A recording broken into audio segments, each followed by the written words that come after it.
Yo, what's up, guys? This is going to be my full review video of the first Descendant. Let's jump into it.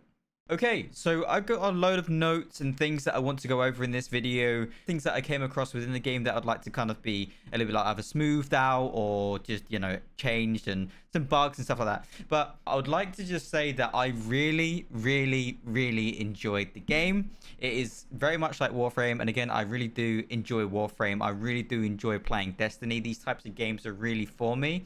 And the reason why I've made kind of so many notes about the game is because I'd like to see it succeed, and I wouldn't have spent 100 hours over the past 5 days playing the game if it was bad. So let's start off with some of the bugs that were in the game, because I think that's kind of the most important things to fix, because these are like factual things that are wrong with the game, as kind of the other ones are more like objective. With the characters, I got stuck on a lot of things, and you may have found this out as well. You could have been like running and then you're going forwards and you kind of like snap onto some of the environment, or you're trying to use the grappling hook and then you kind of like, you go up, you don't snap onto the environment, you don't go over, you kind of like hit the environment and then you fly off, and then you have to use a grapple hook again, or you use the grapple hook and you just absolutely yeet yourself over the environment as well. So there's those kinds of things. That's kind of what's wrong there. So I'd definitely like those things to be sorted out there.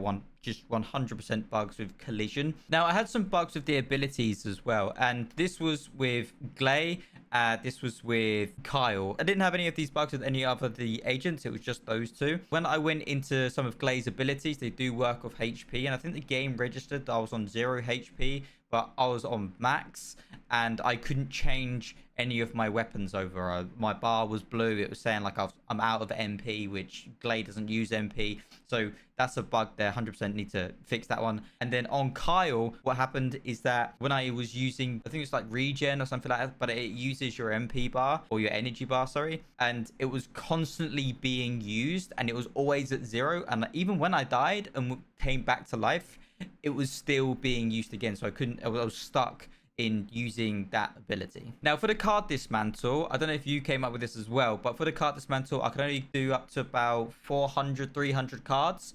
We're gonna stack like 5 6, maybe up to like 1,000 cards, and we want to get rid of those all at once. It shouldn't really matter what number is in there. You should just be able to dismantle all of those cards at once. This was kind of a weird one, is that when I was in the menu, so I was playing a defense mission, I booted up the menu just to see some of my skills, to kind of like really read through them, and the screen was flickering when I was hovering over my skills, and it made it quite difficult to actually read what was going on there. That's definitely a bug. Okay, so the reload modules are currently inverted right now. They don't actually work in the way that they're intended, and it also shows that in the stats menu as well. When you put an additive onto the card, it should increase the reload time, but what it does, it actually decreases the reload time, but says that your weapon does less damage because it thinks it's going up, but it's actually going down. And I actually have tested this. I went and did a Glay mission. I kept like reloading with her, and I put like negative cards on and I put positive reload cards on, and they actually are inverted right now. So you probably want to flip those around.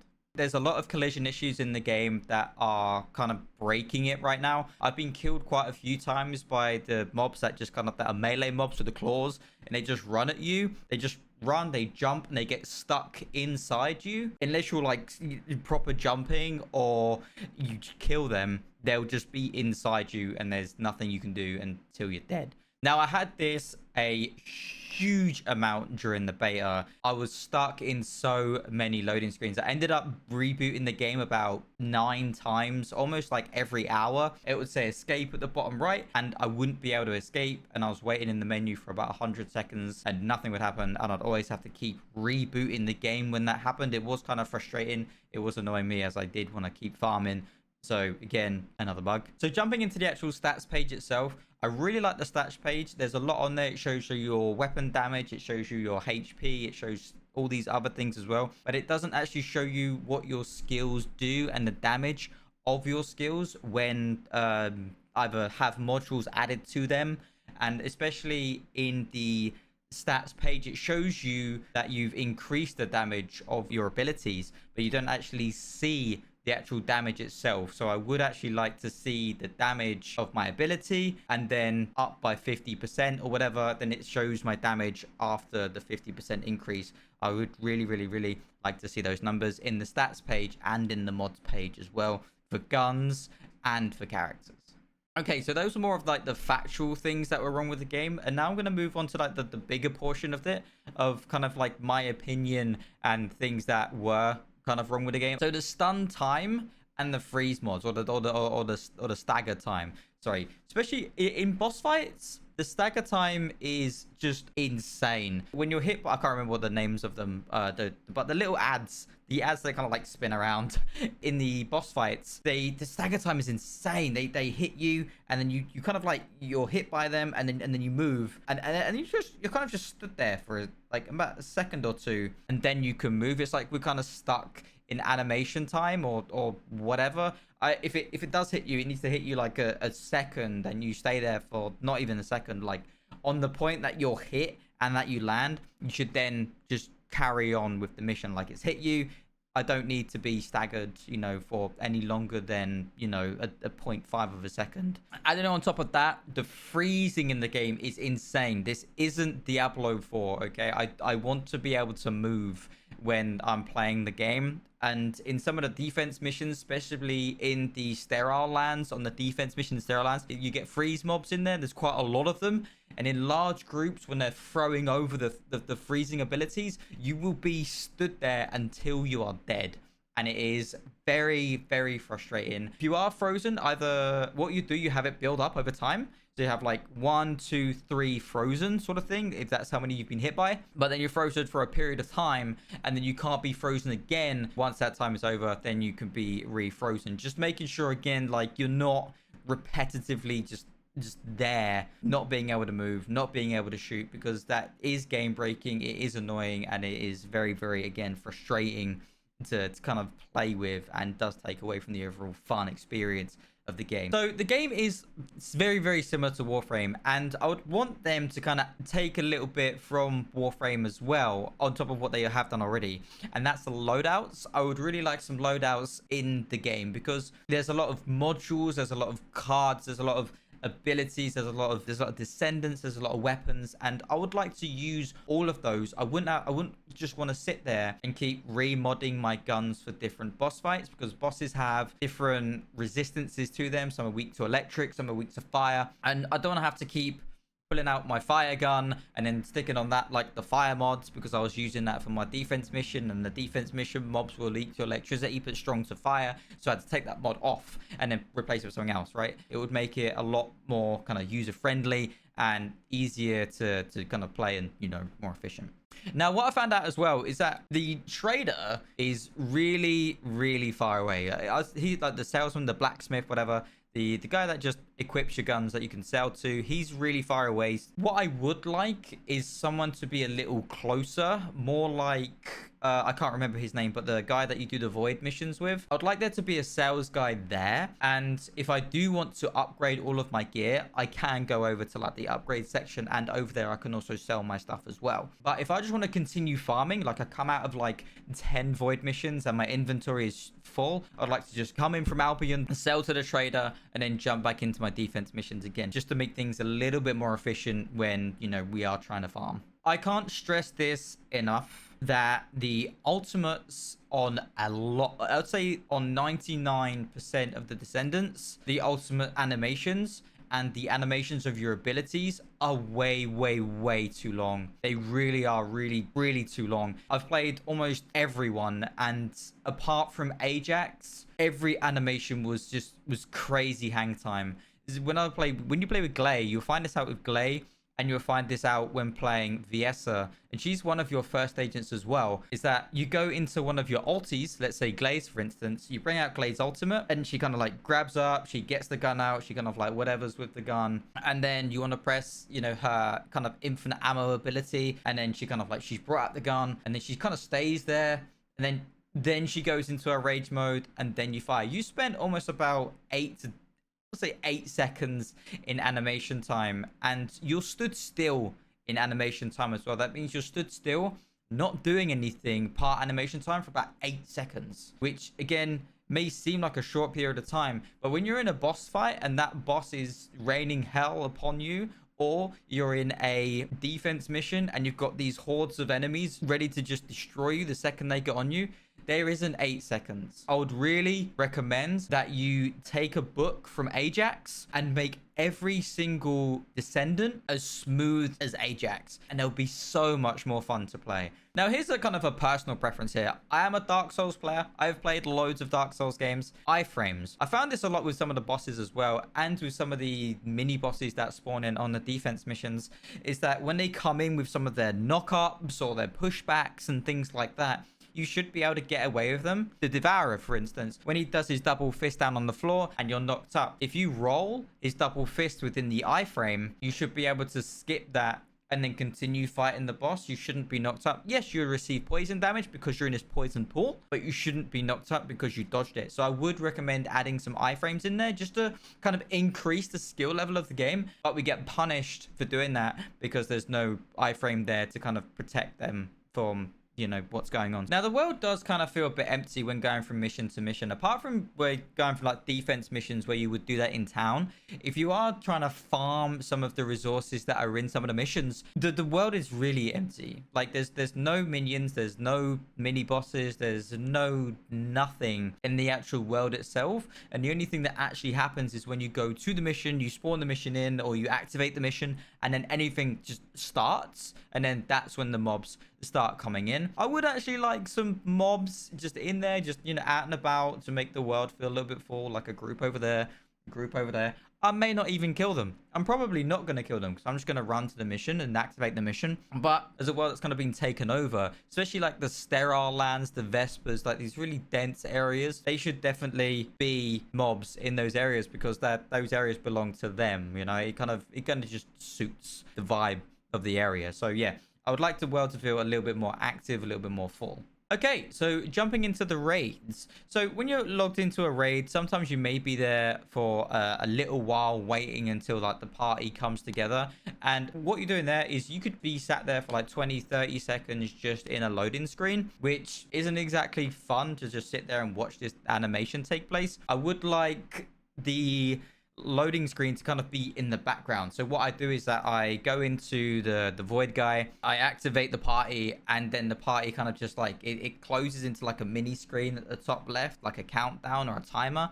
And then what I can do is just walk around Albion, maybe do some inventory management whilst I'm waiting for my queue to proc, because again, there's going to be some later bosses in the games that not everyone's going to get to, and those queue times could get quite big, like 100 seconds plus maybe, while, you know, you are waiting for that group. And I don't want to be sat there looking at an animation for about 100 seconds. I actually want to go and kind of like do something, and kind of like a shutdown of that loading screen so I can go and do other things when waiting for that raid. Now, when you're actually waiting for players, so there's 2 procs, right? There's 2 kind of like loading screens when you jump into a raid. You got the first one where it finds the group, and then you got the second one where you have your group, and then you can actually go into the raid and fight the boss. Sometimes I've had like myself or a group of 2 or 3, whatever, and then I go into the raid, where sometimes I will need 4 players for that raid because it is kind of difficult. I would like an option to either wait, or you just leave it going, and then you have a proc where you can say, okay, no one's coming, let's just activate the boss, and then it takes you into that second stage where you can both of you go in. So when you're in the boss fights and you've been hit and you're down and you're waiting to be revived, it's got the X to be, you know, to kind of reset yourself, but it's called abandon, and I don't really get along with that being called abandon, because you're not abandoning the fight. What you're doing is respawning and using one of your respawns. So I would reword that from abandon to respawn, because I personally thought that if I hold X, I'll just leave the entire group together. Like I have to wait to be revived by someone else, and I didn't want to hold X because I wasn't too sure if I was just gonna like lead the entire party. So yeah, please reword that from abandon to respawn. A vote to kick button is actually really important in the game, and that is because people are going to troll. This is what online people do. We troll, we mess around, we do whatever, right? I have had quite a few people just stay in spawn when doing voids. I would like a button to vote to kick. Like, I either go into the social and I got my group there, you know, right click, you know, kick from group. That button does need to be in the game. Okay, here it is. Ammo.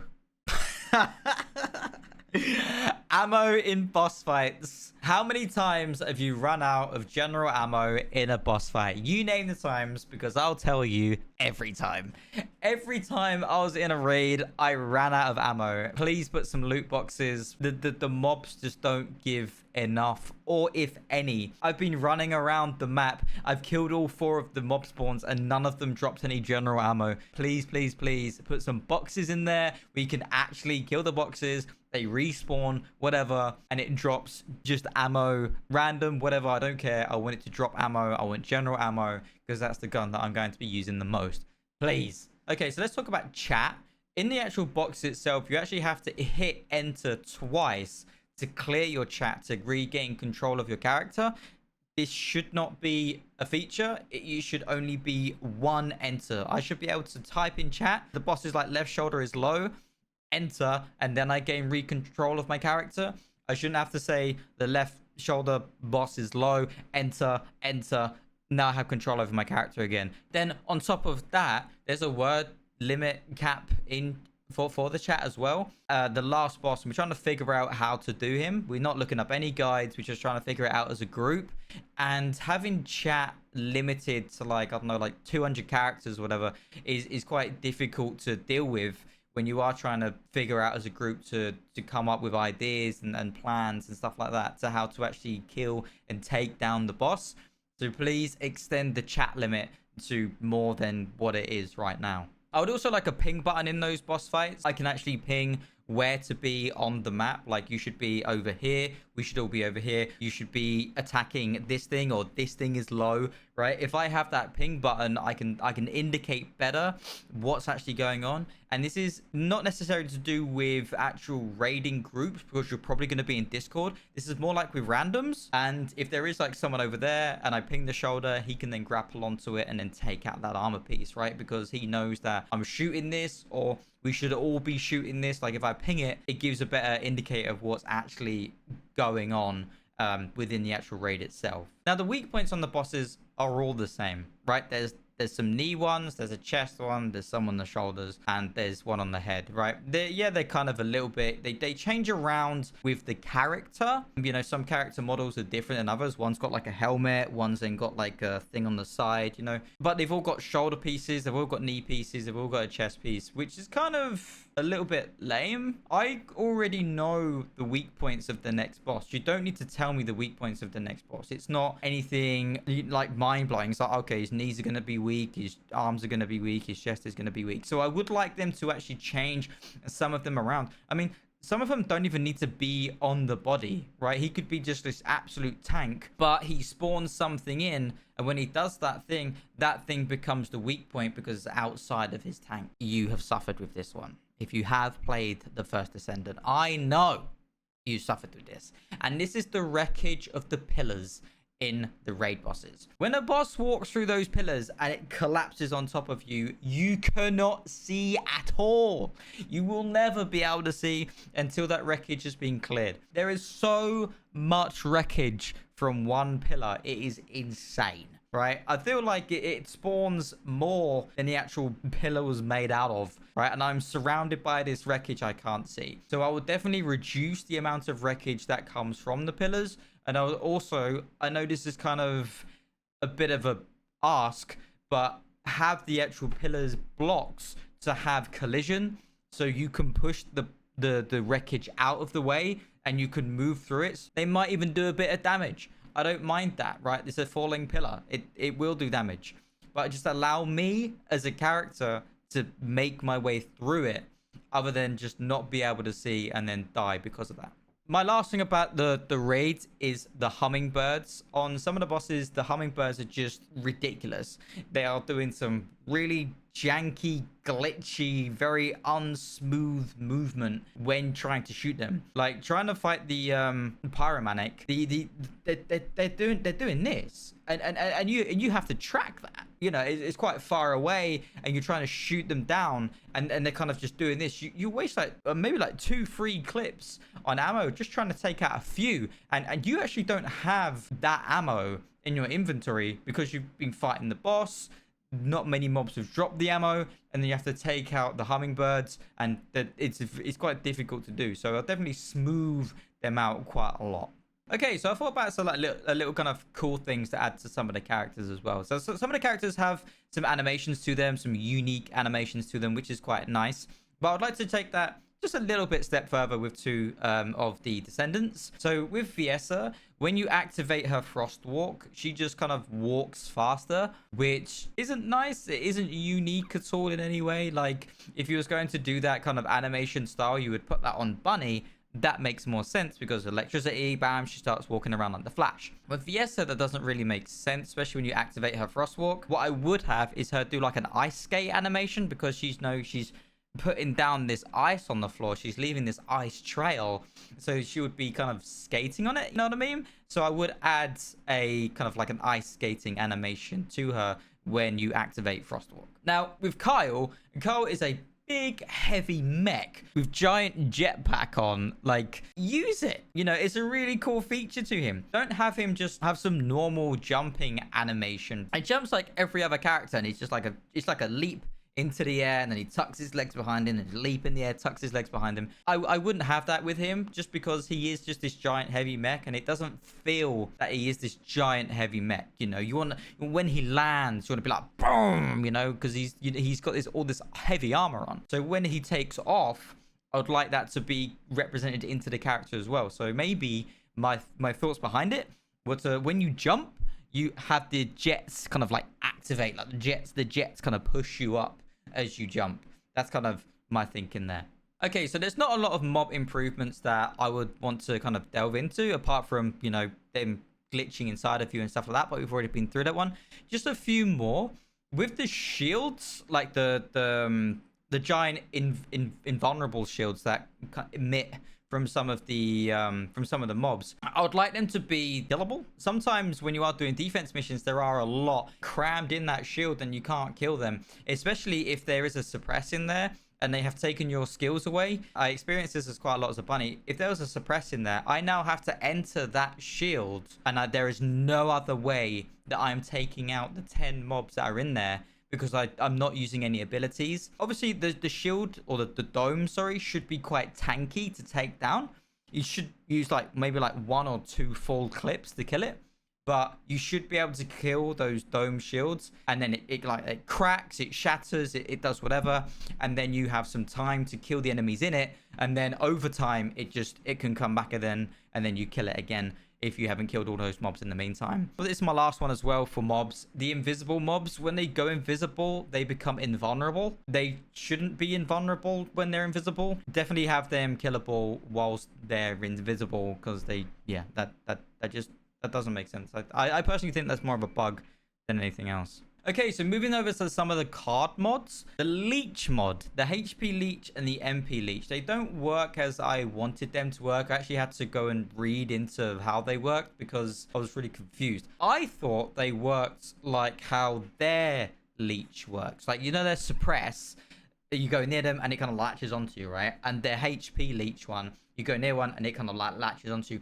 I thought that would do something similar, but it doesn't. It's just a passive. It's like a 25% increase to all of your MP regen, whether it's in battle or out of battle. And I don't like that.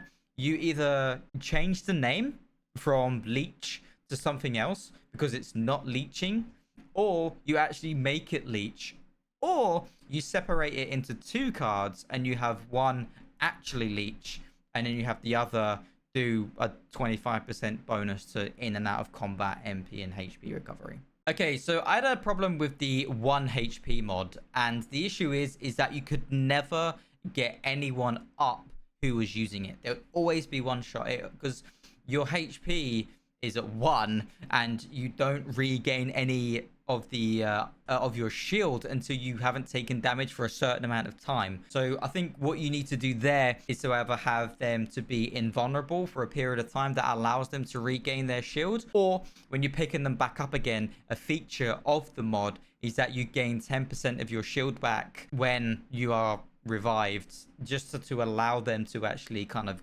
get going again.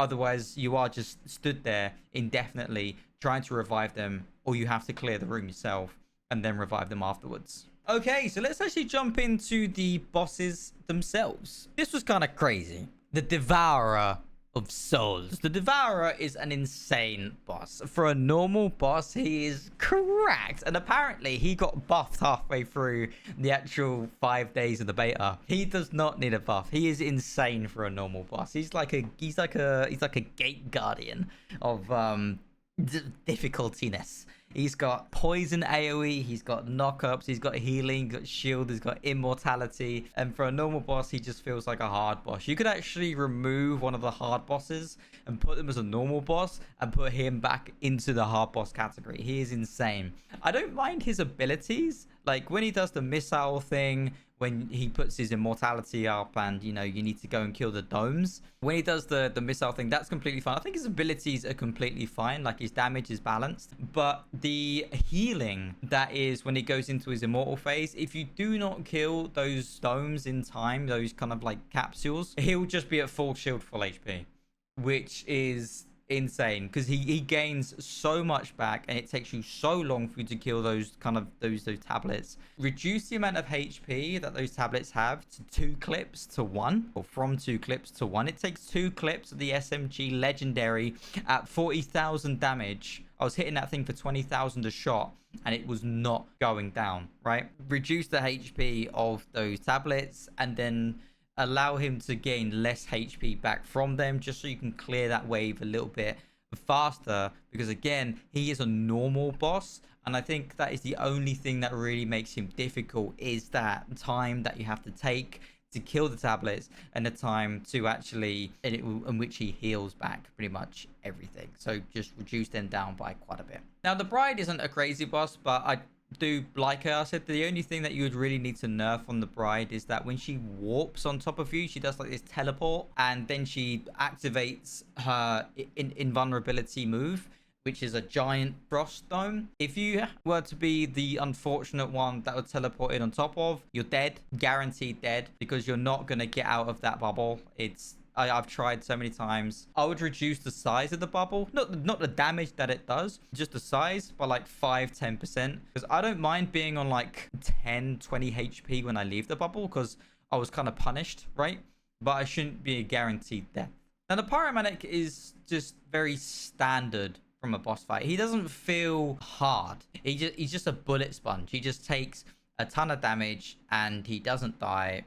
But it's not really that fun of a boss fight, because he's got, again, you got the shoulders, you got the middle. There isn't really much of his moves. He's got like, he shoots you, then he's got a flamethrower, and then he like teleports you into the middle with the rings. You know, there isn't really too much to him, to be fair, other being just an absolute damage sponge. What I would sort out on him though is when the chain move is active and he's in his kind of immortality phase, the chains shouldn't spawn on top of the ones that are floating. Yes, I understand that the chains are destroying the other pillars. That's completely fine. I get that. But it shouldn't be spawning on the ones that are floating, because they're almost, unless you manage to grapple far away to get out of that move, there's no real other way of escaping it. Especially when he's done it twice, or on the third time, it becomes more and more chains. And you're looking at the floor and there's nothing but chains. It's almost a guaranteed death, and it will do a raid wipe. So if you have those one above, you kind of look up, you grapple them, and then you kind of wait out the move, or he attacks you and destroys the pillar, or the hovering pillar that you've jumped to. Also, the flame turret, or his flame move, sorry, does just one-shot pillars. I would like the pillars to be able to tank, or he does less damage with it. It doesn't usually one-shot me. I kind of just like walk around it. But when I am low and he is focusing me with his flamethrower move, I do want to be able to hide behind something real quick, maybe gain a bit of HP, run over there so, I don't die. Because if you think about it, the flamethrower wouldn't just one-shot a pillar. It would melt the pillar, but it wouldn't one-shot it. So, yeah, make sure that we kind of take that away from his phase, just because it doesn't really make sense. So talking about like the raid wipe mechanics themselves, they start on the obstructor, but I would actually like the raid wipe mechanics to be maybe potentially on all of the hard bosses, because again, they are hard. They're not just supposed to be damage sponges, and the pyromanic still just again feels like a damage sponge. So I was thinking for his raid wipe mechanic that he pulls out like this ball in his immortal phase, so you can't really hit him, but when he spawns in this ball, you've all got to come together, focus fire on the ball, because he is kind of tanky, which means that his ball would be kind of tanky, and if you don't focus fire down the ball, then he wipes the entire room. Just adding a little bit to him, not a crazy amount. I don't think he needs too much to him to make him a little bit more enjoyable to fight, but definitely a raid wipe mechanic would make the overall boss fight a little bit more enjoyable. Now, the Obstructor is an easy boss. I wouldn't say he's very hard at all. The only thing that makes him hard is miscommunication with your group. If one of them has gone down, or one of them isn't shooting the balls that are coming out of the portals, then obviously he is going to do the raid wipe. I don't want him to be necessarily like crazy difficult. Just a little bit more to him would be nice. He is a poison boss, and I feel like the Devourer has more poison abilities to him than the Obstructor does. So what I would feel like is that he has a little bit more moves to him. Maybe he has like a poison grenade that he fires out of his gun, or some other poison moves that he kind of just puts on the floor. Like there's some AoE effects, and then you kind of like have to move around those. Just again, we're not adding too much to the Obstructor, just a little things, just to make him just a little bit more kind of enjoyable and a little bit more difficult to fight. Like I actually have to think a little bit more about moving out of those poison mechanics, because they're going to do damage to me, right? I'm not just walking around him, shoot him in the shoulder, shoot him in the shoulder, shoot him in the shoulder. Okay, raid wipe mechanic, kill that, go to him, walk around him, dead, rinse, repeat, right? That is literally how I killed him. So just again, having some of those mechanics that are on the floor, or maybe having like a poison AoE, right? He then walks into the middle of the void room, and he does like a poison AoE, that does a lot of damage, and you're not going to want to get hit by that. You want to be away from that, and that pushes you out and away from him, right? Just again, adding to the boss, nothing too crazy, but adding to him, making him a little bit more mechanical, making him a little bit more enjoyable to fight. Now, the Hanged Man, there's nothing for me to improve on the Hanged Man. Hanged Man is a fantastic boss. Well done on creating the Hanged Man. I really, really enjoy that boss. Having someone collect the cube to drain the energy. You guys got to shoot him. He comes out with the mouth thing. If you're not focused firing, he will just kill you all. Great, great boss design. There's nothing there. If you made quite a few bosses like the Hanged Man, I'd 100% be on board with that. Now, the Frostwalker is difficult. It's not difficult in terms of the raid wipe, because I still don't really understand it. I've killed him, but I didn't really understand how it happened. But he is very, very agile for what he is.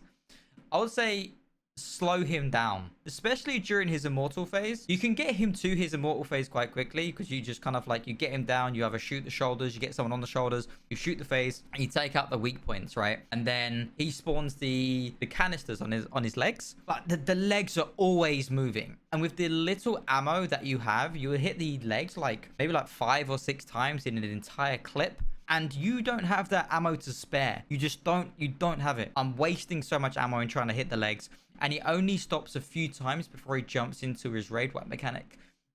Slow him down, or even make him stop a lot more frequently to give me a chance to actually hit these legs, because it should be possible for me to actually hit the legs, right? But it's not. If you don't want to slow him down, give me more ammo, which allows me to spray into the legs to try and take out those canisters that are on them. Okay, so some things that I noticed about the UI as well. So the skills, again, I went through this a minute ago, but again, the skills damage, it doesn't show you what the skills damage, well, of the damage of the skills, especially when they've been upgraded and what their base is. I would really like to know what the base is. I would like to know also, like, if I've done 50% damage, I would like to know in numbers what that's actually done to my damage, so then I can see if it's actually, you know, kind of doing anything good for me, you know what I mean? I'd like to actually see, along with my Descendant level up, you can see that, you know, you go from level 1, level 2, level 3, you actually get to see that on the screen. I would like that for my gun as well, the proficiency level. I'd like that to come up either like underneath or on top of, or exactly the same as my Descendant character. I would like that as well, just to kind of see a clearer indicator of where my gun is at. Now, the end page stat screen, when it shows you your damage, you have to wait through the animation time every time, and I would like to just kind of skip it, or like skip the animation. Like, it goes like 1 2 3 4 5, and then it gives you like some animation here and some animation here. No, I just want to, like, it starts to come down to first, I left click, boom, all skips. So I'll click escape, it all skips, and I get to restart my my battle, or I get to just go back to Albion, because sometimes I care about it sometimes, but most of the time I don't really care about it. I just want to skip it and move on. Now, I got confused with plain skill damage on some of the power cores and on some of the abilities as well.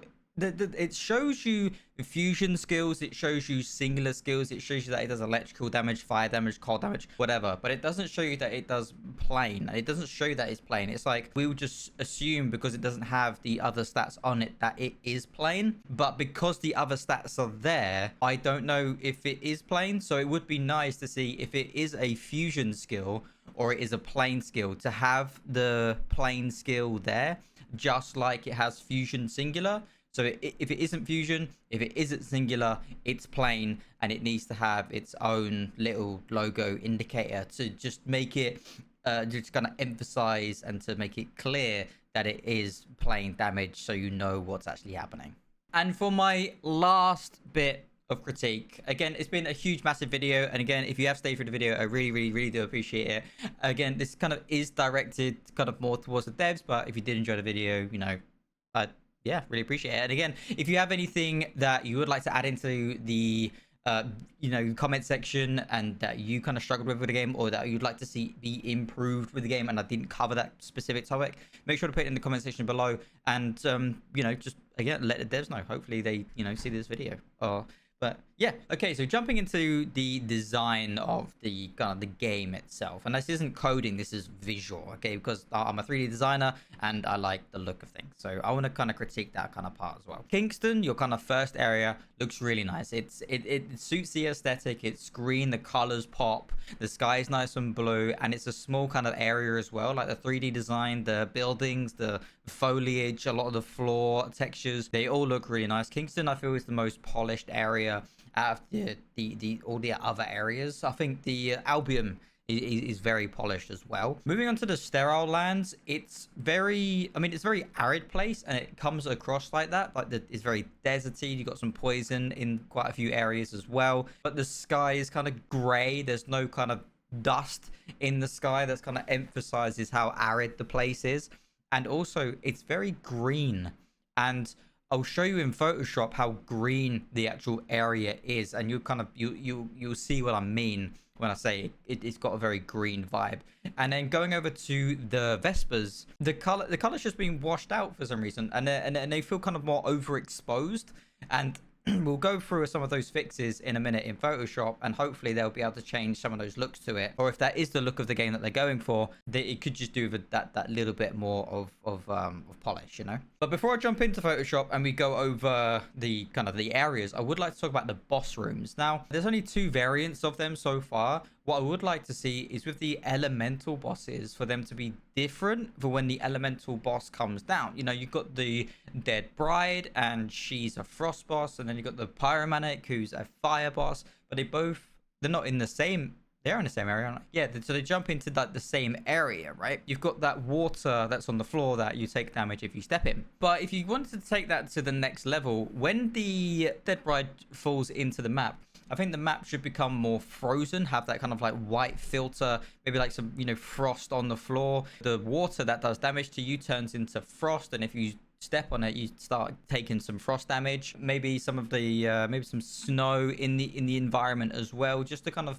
boost the look of the environment. And the same with the pyromanic as well, right? Because when the pyromanic jumps down, the room doesn't change, but when he does jump down, the floor kind of turns into lava, so you would take damage from the floor via taking the from lava, right? And then the pillars and the floor has like lava cracks in it, and or like it turns into kind of like brimstone, or you know what I mean. I'd like that just because again it's a little bit more aesthetically pleasing. It does suit the environment a bit more, and I think it would add that little next step of design uniqueness to the boss arenas. Okay, so jumping into Photoshop. So this is Kingston. Kingston, again, really like Kingston. The overall color grading is quite nice. It doesn't feel flat, but it feels a little bit overexposed, and the color is kind of being washed out a little bit. So what we would do there is just kind of add some of that color back into Kingston there. So if we just go over here, just add a soft light. So we've really nuked the color here. Take about 50% off. Just merge these. But you see the color start to come back, and it doesn't add any stylized look to the scene as a whole. But all it does is just bring out some of that contrast, brings out some of that color within the overall areas, and I think all of them need that. But here is my real gripe, and this is in the sterile lands, right? So here's the sterile land so far. So when you look at it, it looks sandy, right? And which is what you want. It looks arid, looks sandy, which is great. But when you change the color, you actually notice how green the area is. And I actually noticed this while just trying to play with it. So if you do an auto color in Photoshop, you actually notice it. So let's just do this. You see how much that's changed. If I hide that layer, pull it back, hide that layer, pull it back. You see how green the sterile lands are? For a place that's filled with dust, dirt, sand, things that would tend to be more on the oranger side of things, it's very green, right? Which doesn't really suit the overall vibe of what the sterile lands is trying to give off. And I also created an image myself of what I would have personally done with this image in the sterile lands. So if I come over to here real quick, here is kind of what I was kind of going for. With the sky, I would want some more of a dusty atmosphere. You know, I want that orange in the atmosphere, because again, the place is arid. There's not going to be too much color within this dead environment that's really going to make it feel like more alive. You want it to feel kind of dead, arid, barren, those kinds of things, and those things come with the more darker orangey kind of tones. So just by changing some of these colors within the environment, it can really change how it can feel. I would like some animations coming off of the sand, like some winds blowing. We've got some of the sand coming off of the some rocks here, really kind of bringing some life into the environment. And I'm just going to show you of what I kind of did with it. See how green again it is, adding those browns, adding those oranges back into the environment, and making the environment feel that little bit more alive, taking away some of that sky, adding some orange into the sky, adding some dust, just again making it really emphasizing that arid feel. I did the same with the Vespers. Kind of felt a little bit flat in some areas, quite overexposed, but that might be some of the lighting issues there. I took a more neutral picture here, just again because it can feel overexposed in some areas, and I think that's not where I wanted to kind of go from, because those settings are quite easy to just move around. But I wanted to talk about the color, because again, the color does feel quite flat, and it's got that cinematic vibe to it. Because if you look at cinematic films, they've got a kind of wash of blue and greens, and they try and pull those out and it's got like a cinematic filter.